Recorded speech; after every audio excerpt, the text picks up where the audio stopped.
reforma financiera se refiere al sistema financiero, para decirlo en términos muy simples, a los bancos, bancos privados, bancos del gobierno, pero no tiene que ver necesariamente con los impuestos. En cambio, la reforma hacendaria, esa sí tiene que ver o está relacionada con los impuestos que pagamos los mexicanos, el ISR, el IVA, eliminación de regímenes especiales, etcétera. Pero creo que es importante tener clara esta diferencia entre reforma hacendaria y reforma financiera. Una es de impuestos y otra es de bancos. Ahora, ¿en qué consiste la reforma financiera? Son 13 iniciativas que reforman o que buscan reformar 34 leyes en total. Es una reforma muy amplia y el origen de esta reforma está en el Pacto por México, este acuerdo político que se firmó en 2012, específicamente en los compromisos 36 y 37, que tienen que ver con el compromiso de ampliar la oferta de crédito de la banca privada y también fortalecer el crédito de la banca de desarrollo. Ahora, ¿qué es esto de banca privada y banca de desarrollo? La banca de desarrollo es la banca del gobierno, lo que se conoce como banca de segundo piso, y se llama de segundo piso porque los recursos que entrega esta banca la entrega no se hace al usuario final, a los ciudadanos normales, sino que se entrega a los otros intermediarios financieros, es decir, a la banca privada, que son justamente los bancos privados. Por banca de desarrollo o banca pública entendemos Banrural, Banobras, Bansefi, etc. Y los bancos privados son los que conocemos, los que tenemos nuestras cuentas de cheques, etc. Entonces les decía, el Pacto por México tiene estos dos compromisos que tienen que ver con el sistema financiero y de ahí viene esta reforma financiera, que se puede resumir en el lema, que ahora este gobierno que es muy dado a los lemas, es el de prestar más y más barato. ¿Por qué necesitamos una reforma financiera? ¿O qué es lo que consideró el gobierno para presentar esta reforma financiera? Y en muy pocas palabras, esto se debe a que nuestro sistema bancario financiero es muy sólido. Es muy sólido para lo poco que está prestando. Entonces, debido a esta fortaleza, uno esperaría que los bancos prestaran más y más barato, pero esto no está ocurriendo. Y al día de hoy nosotros en México, nuestra banca, tiene un índice de capitalización superior al de Canadá, por ejemplo, o al de Reino Unido. De manera complementaria, hay otro índice que se llama el índice de morosidad, que también nos deja ver la solidez del sistema financiero. Y esto tiene que ver, digamos, este índice lo que mide es la relación entre el monto de los créditos que están incumplidos, o que no se han cumplido, contra el total de la cartera. Y de nuevo, en este índice estamos muy bien, estamos por debajo de países como Dinamarca, por ejemplo. El gobierno se da cuenta de esto y dice, bueno, ¿qué es lo que está pasando? Tenemos estos indicadores que nos dejan ver que nuestro sistema es fuerte, pero tenemos otros indicadores muy preocupantes. Por ejemplo, si comparamos a México con otros países, respecto del monto de créditos comparados con el PIB, pues estamos muy por debajo de Brasil, muy por debajo de la región de América Latina, creo que no alcanzamos ni el 24%. Otro indicador muy preocupante, las micro, pequeñas y medianas empresas generan buena parte, más de la mitad de los empleos en este país y reciben tan solo el 15% de los créditos, y esto no debería ser así porque nos estamos atorando. Si el crédito va a ser el impulsor del desarrollo, pues tendría que llegar a las empresas que más están generando. ¿Cuáles son las herramientas que prevé esta reforma para lograr el objetivo de prestar más y más barato?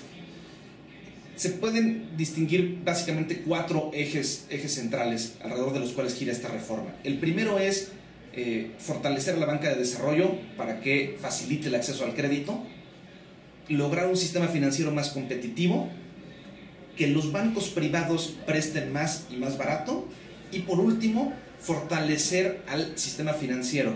Y por fortalecer en este último sentido se entiende que hay una regulación más eficaz, no necesariamente más vasta, sino que la regulación de los bancos funcione y que sirva para alinear los incentivos. Ahora, vamos con cada uno de estos ejes para más o menos saber cómo pretende lograrlo la iniciativa. El primero, que tiene que ver con banca de desarrollo, como decíamos, son estos bancos del gobierno, bancos de segundo piso, que destinan recursos a través de los bancos privados, se cambia el objeto, más bien el mandato de estos bancos, y ahora se dice de manera expresa en la ley que su tarea será facilitar el acceso al crédito.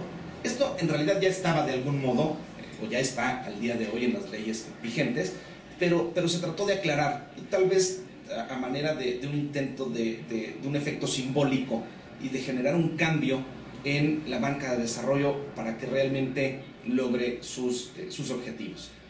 Además de cambiar este mandato, se eliminaron restricciones innecesarias. Hoy en día, la banca de desarrollo está sujeta a limitaciones muy parecidas en algunas operaciones a la banca privada. Pero la banca privada no es la banca de desarrollo. La reforma considera que no hay ninguna razón para la cual tengan que estar sujetos a las mismas restricciones. Y por último, se flexibiliza el marco normativo para que administre de manera eficaz sus recursos. Esto, pensemos por ejemplo en la gente que trabaja en los bancos. Se le va a dar más libertad a estos bancos para manejar todo lo que tiene que ver con recursos humanos y de este modo fortalecerlos institucionalmente. El segundo eje que habíamos comentado es el de la competitividad del sector financiero. Un dato muy interesante es que al día de hoy más del 70% de la cartera de créditos está en los 4 grandes bancos, lo cual no representa un sector muy competitivo, y la idea es cambiar eso. Ahora, ¿qué propone esta reforma para generar un resultado de mayor competencia?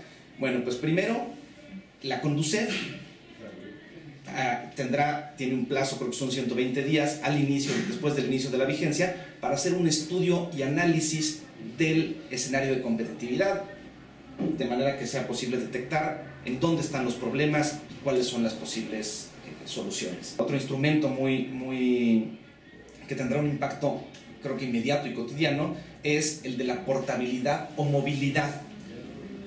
Si una persona física que tenga un crédito al consumo, por ejemplo, si después de haber contratado este crédito cambian las circunstancias y los nuevos créditos están más baratos, es posible cambiarse. Es decir, contratar este nuevo crédito, pagar el anterior y tener los beneficios de una mejor. Otra de las herramientas que propone esta reforma es fortalecer las atribuciones de la Conducef. Entonces, el caso de los dictámenes de la Conducef, por ejemplo, ahora, cuando sean favorables al usuario, tendrán el carácter de títulos ejecutivos. Y por último, otra de las grandes herramientas y de algo que se ha publicitado mucho, tiene que ver con el Buró de Entidades Financieras. Así como hoy hay un buró de crédito en el que las instituciones pueden ir a revisar el historial crediticio de las personas que solicitan créditos, ahora los usuarios del sistema financiero podremos ir a este Buró de Entidades Financieras y ver básicamente cómo funciona cada una de las instituciones, y esto desde luego fortalecerá la competitividad. ¿Y cómo pretende esta reforma abaratar el crédito y aumentar la oferta? Pues básicamente dándole mayor agilidad a los procesos mercantiles. Por ejemplo, se reducen los plazos que tienen que ver con los procesos mercantiles en los que se reclama algún crédito. Se crearán tribunales especializados en materias de concurso mercantil, de arbitraje comercial internacional, etc. Por último, tenemos el eje consistente en fortalecer al sector financiero con una regulación más eficiente. Y para esto se le otorgan facultades a la Secretaría de Hacienda para evaluar al sistema, a la Comisión Nacional Bancaria para imponer sanciones y básicamente generar una supervisión más eficaz de todas las entidades financieras. ¿Cómo afectará la reforma financiera la vida cotidiana de las personas? Que creo que es lo importante, ¿no? Bueno, creo que lo primero que hay que decir es que los impactos, especialmente los relativos a un aumento en el crédito y una reducción de tasas, no se van a ver en el corto plazo. Esto, como lo comentábamos hace un rato, tiene que ver con alinear incentivos. No se puede cambiar la realidad mediante una ley, porque esto es la peor idea de todas y es una ilusión y va a generar más problemas que beneficios. Entonces, ¿esto puede ocurrir? Sí, la reforma procura acomodar las piezas para que esto ocurra, siempre y cuando los actores hagan su parte, pero creo que en el corto plazo sí hay algo que vamos a ver todos los usuarios, y tiene que ver con la competencia en el sector. Todas estas herramientas que propone la reforma, lo de las ventas atadas, lo de la portabilidad, que nos podamos cambiar de institución, el hecho de que haya un buró de entidades financieras que permita al usuario evaluar y tomar decisiones informadas respecto de las distintas instituciones. Ese creo que es una de las mayores virtudes de esta reforma, y se verá, creo que en un corto plazo.